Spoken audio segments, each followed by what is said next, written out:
Hey everybody, I'm Hillary Atkin from the Atkin Report, and I'm absolutely delighted to welcome Anthony Hemingway for Hillary's Happy Hour. Anthony, how are you? I'm doing great. I've thankfully been able to keep my spirits high. Been really cherishing the moments to be at home. Starting to get a little stressed because work is around the corner. Um, I'm pretty balanced right now, but thankfully I'm happy to be sitting here talking to you. Oh, and me with you. You know, we've been in a lot of rooms together, but this is our first Zoom. So, I know. And a happy hour at that. exactly. Well, first it was Albert Einstein, then it was Pablo Picasso, and now it is time for the first woman and the first person of color to be the next genius on National Geographic's acclaimed series. So I have something to give you, Anthony, a little Oh wow. surprise. Look at that. This is I'll take it. this is some swag from Is one that of from the PCA? previous seasons. And I thought I've gotta whip this thing out. Uh, well, we want to hear what is the latest with the production? What's going on? I literally just before talking with you, we've been having daily, very deep, um, endless conversations about trying to figure out how we get back to work. Safety is paramount, and it's just not easy right now with dealing with the COVID-19 because it's so unpredictable.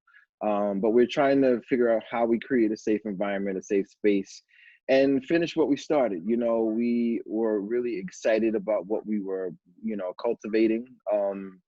Looking forward to sharing it with the world, about the Queen of Soul. And it's just fun.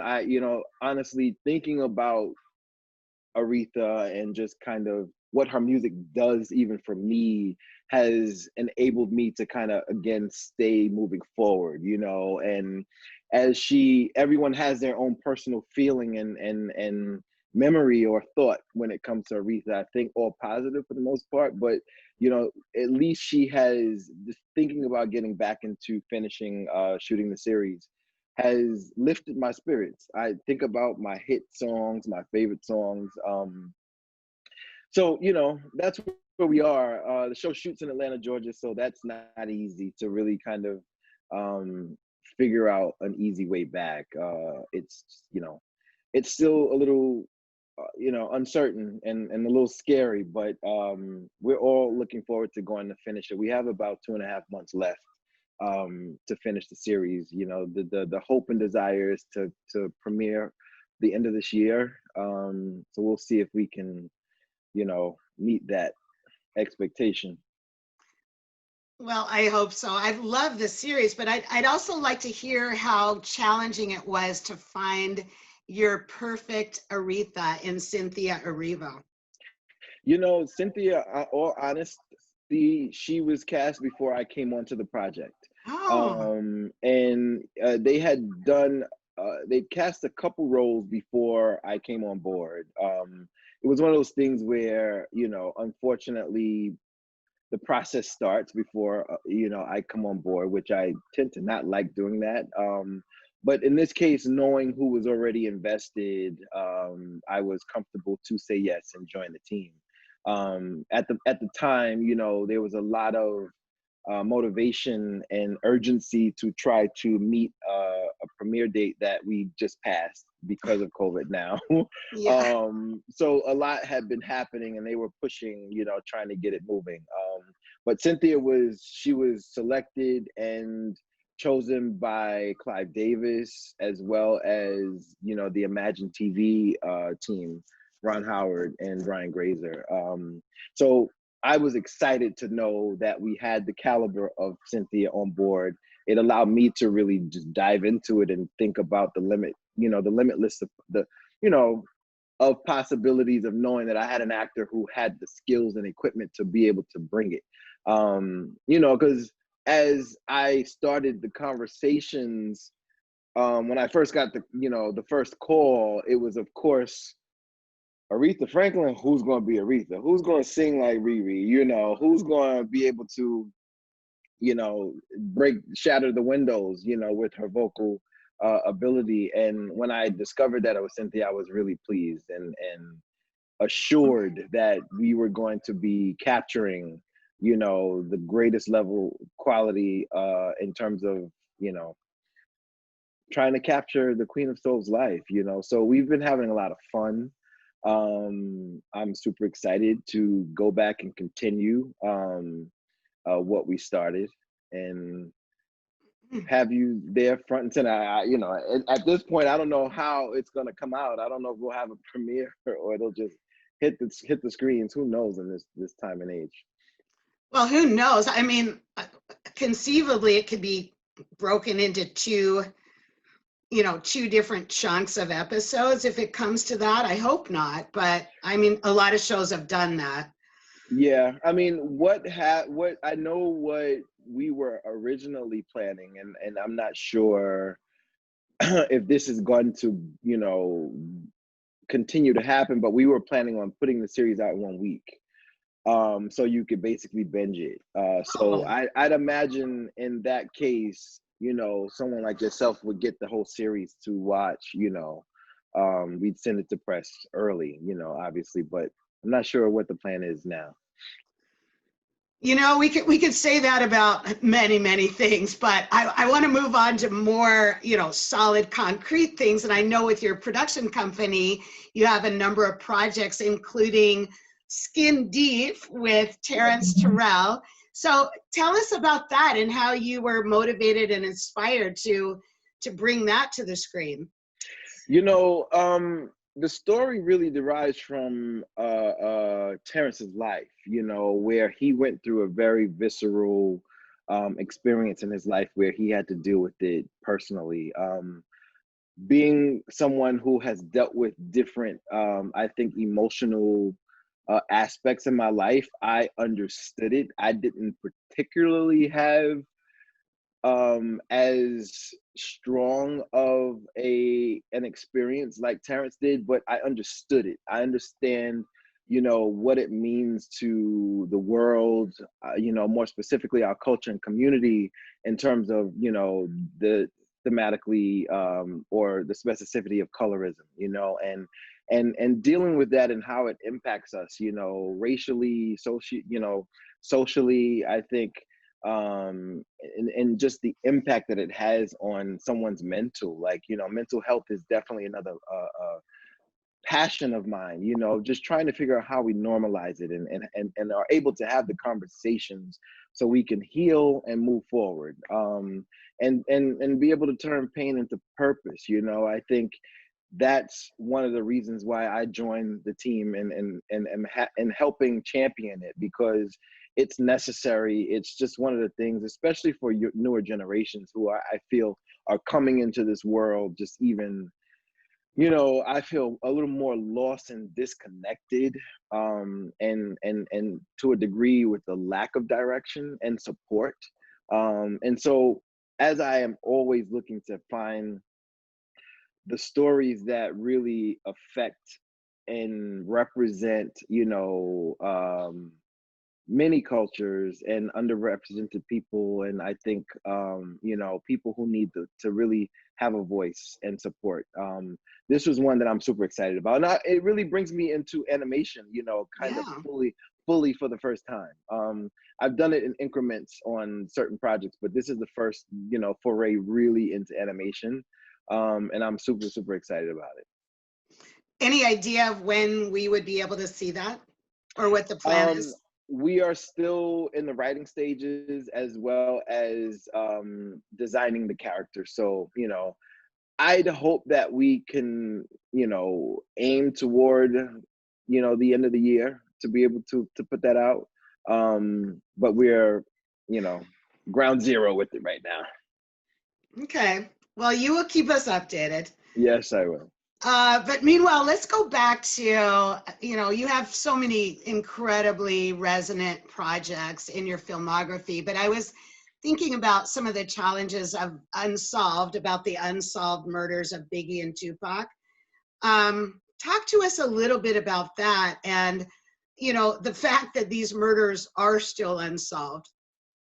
Yeah, it's really interesting. I think again, what excited me to be a part of that show, it was like I kind of was, in some sense reliving my childhood. I mean, Biggie and Pac both, their music was really the soundtrack to my childhood. I'm a 70s baby, so I'm somewhat in line with them, age-wise.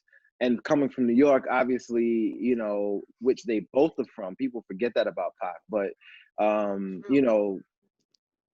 that was the music I grew up on. So much of it, I felt um a great deal of responsibility to be able to help tap into just humanizing both of them, and really looking at it from a perspective of, looking deeper beneath the surface of two artists who just unfortunately is only known as, kind of riving artists who have beef with each other and, hated each other and, contributing to just what that meant to the world at large.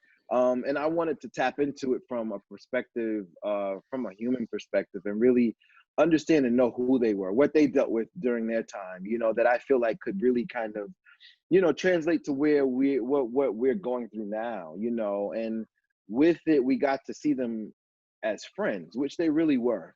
Yeah. They supported each other. And I think that's the stuff that we don't, we forget or is lost, in the sauce. And so I'm always looking to change the narrative and or the social stigma that comes with, I think, a lot of times what gets presented, either through TMZ or the news or whatever, and it's just a lot of times surface stuff, and I love examining the human condition. And I think that was one way I got to do it in a fun way, and somewhat even kind of uh take a trip down memory lane, of my own life. But to me, it meant a lot to just the culture, um, in our community. Well, speaking of going back into the past, a show of yours I dearly miss, Underground, which was beautifully produced and executed, and unfortunately got caught up in a corporate network buyout situation, because I could have seen it going on for more seasons, as I'm sure you could have. But just it was is such an inspiring story, going into the characters involved in the Underground Railroad. And I know that music was a key part of that. You used some contemporary elements to tell a historic story, but that must have been an incredible project for you as well. Yeah, it actually rates on my short list of the things I've been blessed to work on. It's way up there. Like, it mean the show and what we got to do in terms of bringing agency to, a community and a culture, seeing representation that we've never really gotten to see before. It was fun. It was definitely a huge responsibility, and knowing that going into it. But we all championed it together, and collectively I feel like did something really great. And I think the some of the creative decisions that we made on it, and doing it was fun. And a lot of this really came from the genius brain of Misha Green, wanting to put the contemporary music in it. And so with her, creating that vision, we all were able to collaborate on it and really do something great with it. The music helped drag it forward. It made it feel fresh. We never wanted to tell a history lesson, or make you take a walk down the halls of a museum, versus we wanted to take those paintings off the walls and make you live in it, And so as a viewer, you got to really feel like another runner, joining them, understanding it, feeling it. And I miss the show. I mean, now Misha is doing Lovecraft Country, Right. so she's taking it up. She's just turned the dial seeing the premiere episode the other day, I'm so excited about what they're doing, what they are bringing to the screen, because I'm super excited. I was close to working on it, but timing and schedule got in the way. So, but I'm sitting back now as a fan. Yeah, I look forward to it. And, she had said that the budget for Lovecraft was, more than maybe all Exponentially of more. Underground. Of So, course. but, anyway, you did a beautiful job on Underground. And another project that, sticks with me is, of course, The People versus OJ, part of American Crime Story. And you and your wonderful production team and actors won a slew of Emmy Awards. And um, I may have to rewatch that, Anthony, during this pandemic. I may have to binge it. It was so good. Thank you for what you said about Underground and OJ. Again, that is rated up there for me. Just what we got to do, again, the opportunity to entertain, but know that you're doing something meaningful. It's a joy. I thrive on it. I love being a part of those opportunities. Yeah, you could sit and you could binge OJ, you could binge Underground, you could binge The Wire. I've had a lot of people talk to me over this pandemic of what, because you watch everything on TV. Like, we've had so much time to really kind of review and reflect on so much. But yeah, I'm looking to bring more swagger to the screen through my production company, and champion more projects that I think make an impact, but also entertain, and I think have a level of prestige that they all did as well. So I'm super excited. You'll be one of the first I share it with. So. Well, thank you, Anthony. I want to propose a toast to you because it is happy hour. Oh, And I you've gotta. always, from the moment we first met about 5 years ago, been such a positive spirit, a great creative force, and an inspiration. You always try to bring new voices, underrepresented voices to the screen in extremely entertaining ways. And I appreciate everything you do. And I want Thank to you. thank you for being with me today. Thank you for your support and what you do. We appreciate you. Thank you, Cheers. Anthony. I hope to see you soon in person. It's been too I long. know. I know. We got to do this for real. We will. We all will. Awesome. Well, thank you so much.